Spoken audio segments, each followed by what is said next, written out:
Estonia 1, Italy 3. Important 3 points, vital 3 points really with Norway's victory today. We needed to get the job done to keep the pressure on them, to keep the hope, the belief that further down the line in the last two qualifying games, Norway could potentially slip up. Looking unlikely, but we needed to do what we did.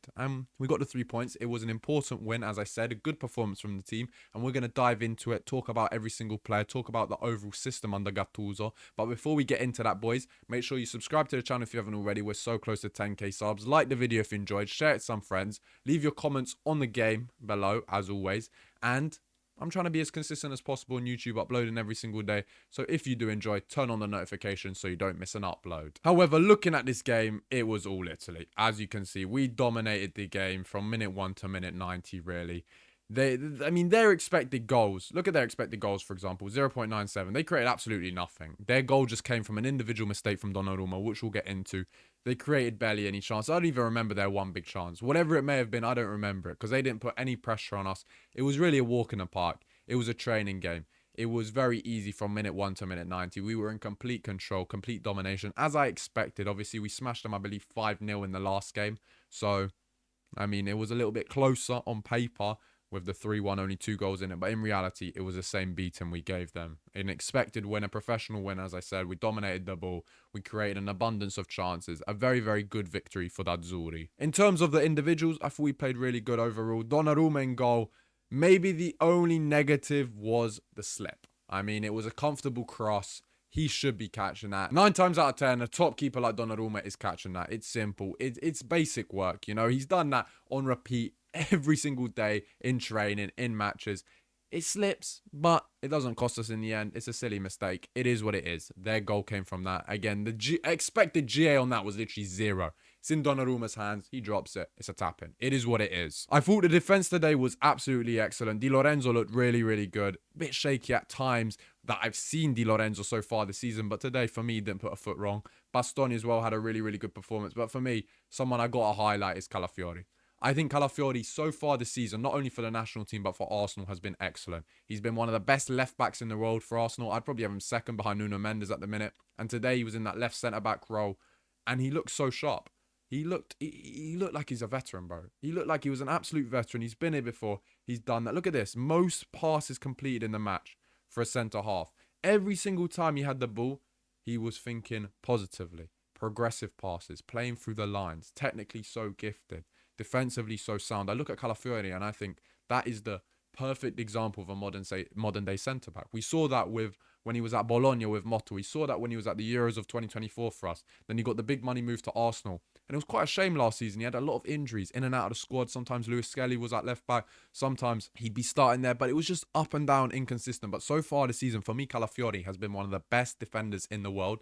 And he's proved why Arsenal paid the 50-odd million for him. And today, again, he didn't put a foot wrong. I got to shout him out. I'm a big fan of Calafiori. You guys know this. I would have loved to have had him at Juventus. And I still do. One day, hopefully, we can sign him. But for me, today, he was absolutely excellent. Another player that was absolutely excellent was Di Marco. Got the assist today as well. This guy here, in terms of like creative wing-backs, full-backs in the world, he's up there.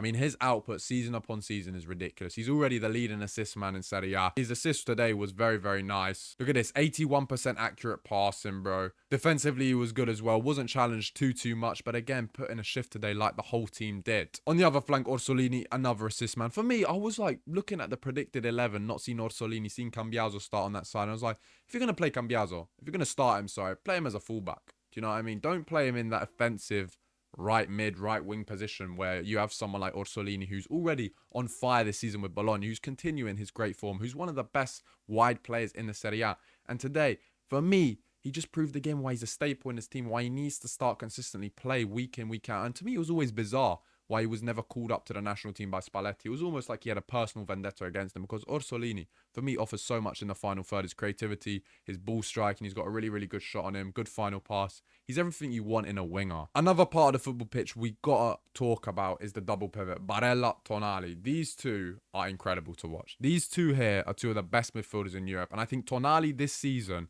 has been absolutely excellent. He created the most big chances in the match. He was the player of the match. And deservedly so. There's not many adjectives I can really use to describe Tonali. He's the engine of that team. In Newcastle, for Italy, everything almost flows through him. He's the heartbeat. And I look at Tonali and I think it's such a shame he's not playing in the Serie A anymore. It's bizarre to me that he plays for a team like Newcastle. No disrespect, but Tonali is like the most Serie A player to not play in the Serie A. I obviously, he did play in the Serie A. He's Italian, so that's probably why we have this association. But for me, Tonali needs to return home. But today, again, absolutely excellent. I mean, his idol is Gattuso. He's playing like a prime Gattuso, under Gattuso. It's absolutely poetic to watch. And this guy here, I mean, look at this. Passes into the final third, 12. He's so progressive defensively. I mean, he works so hard. Look at his recoveries, 5 recoveries. Ground duels 1, 4 out of 4, 100%. I mean, he's absolutely everything. He's the engine of this team. And for me, he's irreplaceable. He's arguably our most important player at the minute. Moving on to the front line now, I don't think Raspadori had an incredible game for his standards. But then again, he hasn't been playing too consistently with Atletico Madrid as much as he was playing when he was in the Serie A, for example. So with Raspadori, it needs a little bit of time on this right-hand side as well. Maybe you could bump up Orsolini, play Cambiaso a little bit deeper. We can work around this for future matches. But this two-man attack of Retegui and Keane bagging again. And honestly, it was really upsetting and frustrating when Keane got hooked because of the injury. It was so unfortunate. 11 minutes in, I think it was his ankle that gave way. Hopefully it's nothing too bad, but the finish today was ruthless. I mean, picks up the ball, edge of the box, little step over, cuts inside, right foot, bottom bins, wraps it perfectly. I mean, that is professional. That is skillful. Not any average striker can do that. Only a top level striker can do that. And Moise Kean is that. He's proved why he's one of the best strikers in Europe last season. And for me, this season, he had a little bit of a slow start.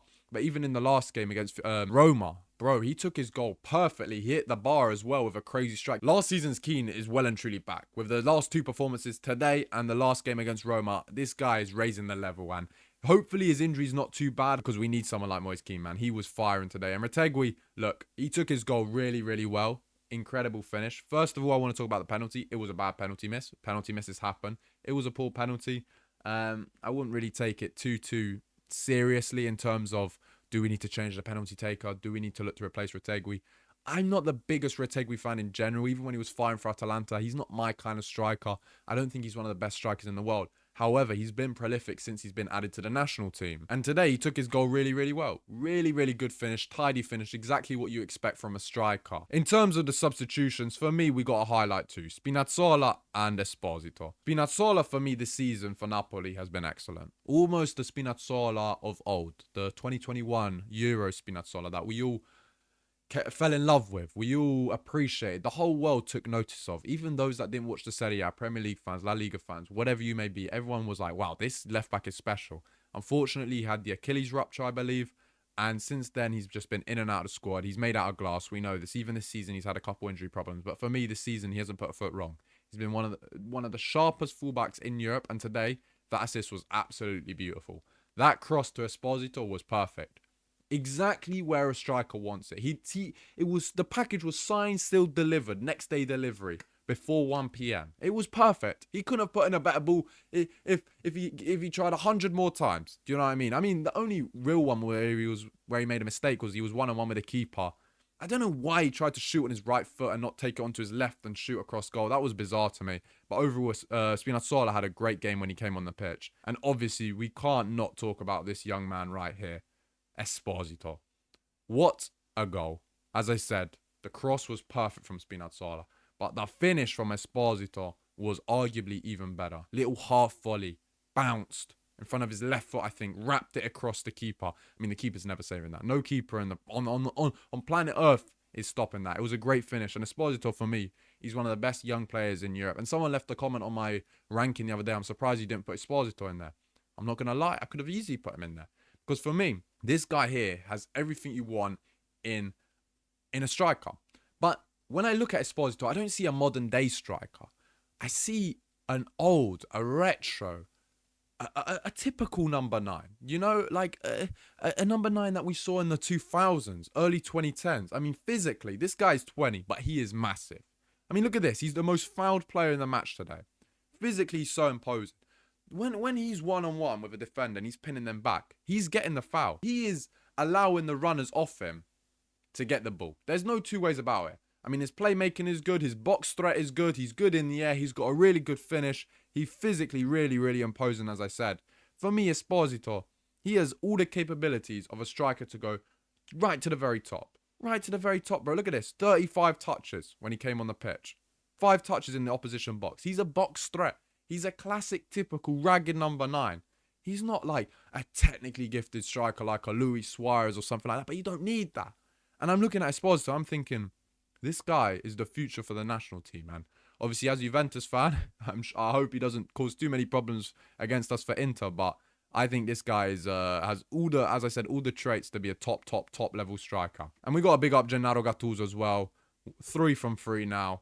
I really think he's unified this team. You look at the team, they're playing as one. They're playing in harmony, almost in sync. And naturally, it's been 3 games, some ups, some downs. It's not been convincing in the first. Well, really 1 out of the 3 for 60 minutes against Estonia in the first game. But today was pretty comfortable. He was given a crazy task. The mountain we have to climb is ridiculous. Obviously, we need Norway to slip up. We can only control the controllables. And this is what I'm saying. There's no point thinking about the past. There's no point thinking about that loss against Norway. It's pointless. We just have to win the games that are coming up. And obviously, we have some tough games coming up. We need to get the job done on Tuesday. We need to get the job done in November, I believe, when the next national team games are. But overall today was a very good performance. I can't really fault the team. Looking at the table now, it's basically... I don't want to be pessimistic, but I think it's impossible to finish first. I really do. Norway just look too strong. They've been too good in the qualifying groups. We really need a miracle to qualify in first place. Despite this, though, I do think that Gattuso has done a good job since coming in. I got to give him a lot of praise, a lot of credit. There's obviously a lot of things that we need to work on, but let me know in the comment section what you thought about this game, boys. Subscribe to the channel, as I said, if you haven't already. Like the video, share it to some friends. Forza Italia sempre, and I'll see you guys in the next video.